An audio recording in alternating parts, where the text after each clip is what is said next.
아멘. 오늘도 하나님의 은혜가 우리 모두에게 가득하시기를 주님의 이름으로 축복합니다. 이제 다윗이 계속 도망가고 있는 중입니다. 다윗의 친구들 가운데 몇몇 사람들은 예루살렘으로 다시 돌려보내고 다윗과 그 일행들은 이제 계속해서 도망가고 있습니다. 다윗이 나루턱을 조금 지나니 무비보셋의 종 시바가 안장을 지운 두 나귀에 떡 200개와 건포도 100송이와 여름 과일 100개와 포도주 한 가죽 부대를 싣고 다윗을 맞는지라. 이렇게 지금 이 도망가는 길에 나타난 사람이 있습니다. 첫 번째 사람은 시므이입니다. 시므이는 이제 무비보셋, 요나단의 아들 무미보셋의 시종입니다. 그래서 이 시므이는 무미보셋을 잘 섬겨야 하는 사람인데 다윗이 어려운 일을 당하였을 때 이 기회를 통하여 자기의 이익을 챙기는 사람이었습니다. 그래서 기회를 놓치지 않았던 것이죠. 위기는 기회다, 이런 말들을 많이 하는데 이 위기의 상황, 무비보셋은 압살롬의 편에, 시므이는 압살롬의 시바가 압살롬의 편에 설 것인가, 다윗의 편에 설 것인가, 어떻게 하는 것이 자기에게 이익이 될 것인가에 대해서 갈등을 많이 했을 것입니다. 그런데 이 시바가 지금 다윗의 편에 서는 것을 선택합니다. 그리고 자기의 주인 무비보셋을 배반하고 모함하고 그리고 다윗의 마음을 얻어서 무비보셋이 가지고 있던 토지를, 재산을 이제 자기가 취하게 되는 그런 이권을 얻게 되는 것이죠. 왕이 시바에게 이르되 내가 무슨 뜻으로 이것을 가져왔느냐 하니 시바가 이르되 나귀는 왕의 가족들이 타게 하고 떡과 과일은 청년들이 먹게 하고 포도주는 들에서 피곤한 자들에게 마시게 하려 함이니이다. 이렇게 자기가 다윗에게 선의로 행하였다라는 것을 이제 이야기합니다.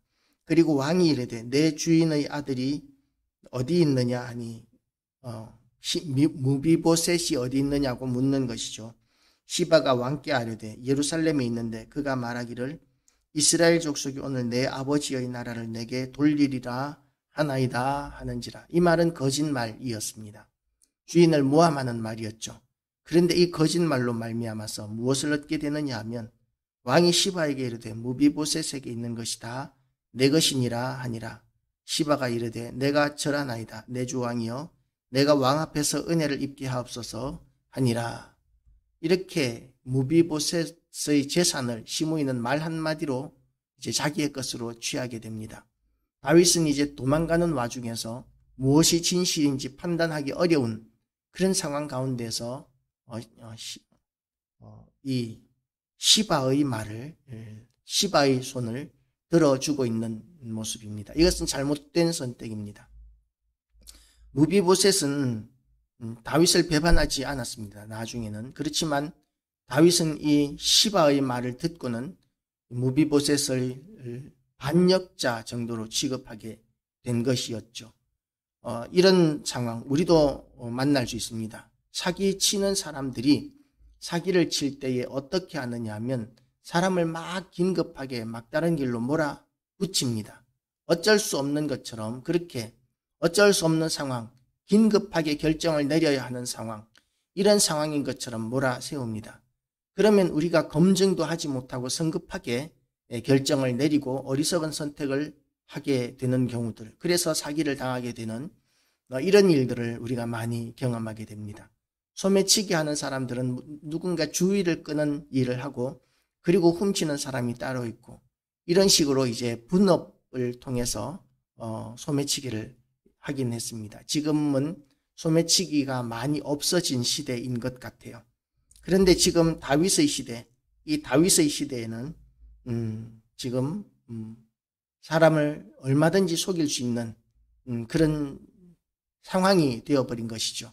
도망가고 있는 와중에서 무비보셋, 요나단의 아들은 자기가 다음의 왕이 되겠다고 이렇게 이야기하고 있다고 그러고, 그리고 압살롬의 군대는 언제 쫓아올지 모르는 상황이고, 이렇게 긴급하게 지칠 정도로 도망가고 있는 이런 상황에서 지금 시바가 먹을 것을 가져와서 마음을 사고 그리고 모함하는 말을 하게 될 때에 다윗은 그것을 확인할 수 있는 그런 시간도 없이 성급하게 무비보셋의 재산을 시바에게 주어 버립니다.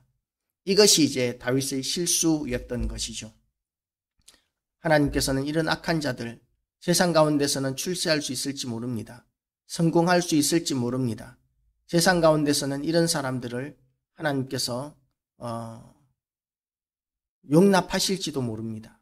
그러나 하나님 앞에 갔을 때 그들은 이 거짓 일에 대하여 온전히 자기가 얻은 것과는 비교도 할 수 없는 심각한 처벌을 받게 될 것입니다. 하나님의 형벌, 하나님의 축복도 우리가 하나님 앞에 드린 것에 비교하면 무한히 큰 것이 될 것이고 영광스러운 것이 될 것이고 찬란한 것이 될 것이고 영원한 것이 되겠지만 우리가 하나님 앞에 범죄한 일들에 대해서도 영벌이라는 형벌에 처해지게 될 것이기 때문에 우리가 이 땅에서 잠깐 누리는 것에 대한 탐욕으로 사람을 속이고 죄를 범하는 것, 이것은 우리가 두려운 일인 줄 알아야 합니다. 그리고 다윗과 같이 이렇게 성급하게 결정을 내려야 하는 상황이 올지라도 우리는 신중할 줄 알아야 합니다. 한 발 뒤로 물러서서 이 상황을 어떻게 할 것인지 이렇게 우리를 몰아세우는 모든 상황 가운데서 우리가 현명한 판단을 내릴 수 있도록 한숨 몰아쉬는 그런 지혜로운 태도가 필요한 것이죠. 다음으로 나타난 사람이 비우림의 이름에 거기서 사울의 친족 한 사람이 나오니 게라의 아들이요 이름은 시므이라. 그가 나오면서 계속하여 저주하고 또 다윗과 다윗 왕의 모든 신하들을 향하여 돌을 던지니 그때의 모든 백성과 용사들은 다 왕의 좌우에 있었더라. 이 시므이라는 사람, 사울 왕가의 사람이었던 것 같습니다. 그래서 다윗이 왕이 되었을 때에 그때는 너무나 분노를 품고 있었고 증오심을 품고 있었고 억울해하는 마음을 가지고 있었던 것 같습니다. 그러나 다윗이 왕이 된 것은 하나님께서 다윗을 왕으로 세우신 것입니다. 그러면 하나님께서 인도하신 것을 인정하고 받아들였어야 하는데 이 시므이는 지금 다윗이 긴박한 상황에 처한 것, 이것을 이용해서 다윗을 비난하고 저주하고 돌을 던지고 있는 것이죠. 다윗이 지금 아들에게 쫓겨가는 이 상황이 다윗이 왕이 되었기 때문이라고 자기 마음대로 하나님의 뜻을 판단해 버리고 있는 것입니다. 그러나 이 다윗의 태도는 이 시므이에 대해서 우리가 이해할 수 없는 그런 판단을, 그런 결정을 내리고 있습니다. 시므이는 이렇게 이야기합니다. 시므이가 저주하는 가운데 이와 같이 말하니라. 피 흘린 자여, 사악한 자여, 가거라 가거라. 사울의 족속의 모든 피를 여호와께서 내게로 돌리셨도다. 그를 이어서 내가 왕이 되었으나 여호와께서 나라를 내 아들 압살롬의 손에 넘기셨도다. 보라, 너는 피를 흘린 자이므로 화를 자초하였느니라 하는지라. 이렇게 이야기할 때에 스루야의 아들 아비새가 왕께 여짜오되 이 죽은 개가 어찌 내 주 왕을 저주하리이까. 다윗에게는 다윗의 용사들이 아직 있습니다. 그래서 이 용사들이 이 시므이의 이 생명을 거두는 것은 그야말로 너무나 쉬운 일입니다. 그런데 스루야의 아들 아비새가 왕께 여짜오되 이 죽은 개가 어찌 내 주 왕을 저주하리이까. 청하건대 내가 건너가서 그의 머리를 베게 하소서 하니 왕이 이르되 스루야의 아들들아, 내가 너희와 무슨 상관이 있느냐.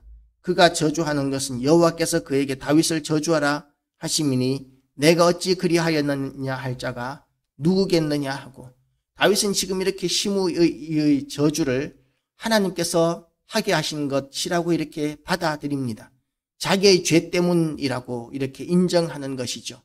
하나님께서는 고난 가운데 있는 우리가 우리의 죄 때문에 이렇게 하나님 앞에 맞는 것이라고 그렇게 고백하는 그 고백을 귀하게 여기십니다. 그리고 그 억울한 상황 가운데서도 이것이 내 죄 때문이라고 자기 탓을 하는 사람, 물론 이런 자기 탓 때문에 정신질환에 걸리면 절대로 안 되겠지만 자기를 낮출 줄 알고 인정할 줄 알고 고백할 줄 아는 사람, 그러는 가운데서도 정신질환에 걸리는 사람과 하나님의 사람의 다른 점은 뭐냐면 하나님의 은혜를 기대한다는 점에서 다릅니다. 무엇이든지 자기의 탓으로 돌리는 사람들은 정신질환에 걸릴 수 있지만 그런 어려운 가운데 처할지라도 이 시련을 통하여 하나님 앞에 은혜를 구하고 기대하는 그런 사람들에게는 하나님의 은혜가 임하고 그 고난의 시기를 이겨낼 수 있기 때문에 우리는 다윗의 이 자세를 본받을 필요가 있습니다. 그에게 다윗을 저주하라 하시미니 내가 어찌 그리하였느냐 할 자가 누구겠느냐 하고 또 다윗이 아비새의 모든 신하들에게 이르되 내 몸에서 난 아들도 내 생명을 해하려 하거든 하물며 이 베냐민 사람이랴 여호와께서 그에게 명령하신 것이니 그가 저주하게 버려두라고 이렇게 이야기합니다.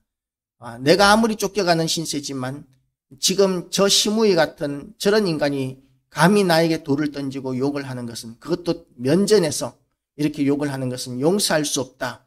뜨거운 맛을 보여주어라. 얼마든지 그럴 수 있었을 텐데 다윗은 이것을 하나님의 손길로 여기고 자기의 죄 때문인 것으로 여기고 그리고 마음을 내려앉히고 받아들이고 있는 것이죠. 그리고 기대하는 것이 있습니다. 혹시 여호와께서 나의 원통함을 감찰하시리니 오늘 그 저주 때문에 여호와께서 선으로 내게 갚아주시리라 하고 다윗과 그의 추정자들이 길을 갈 때에 시므이는 산비탈로 따라가면서 저주하고 그를 향하여 돌을 던지며 먼지를 날리더라. 이러는 가운데서도 온전히 겸손히 이 왕은 지금 시므이의 저주와 모욕을 들으면서 제 갈 길을 가고 있는 것입니다. 우리의 상황은 어떻습니까? 고난이 있습니까? 시련이 있습니까?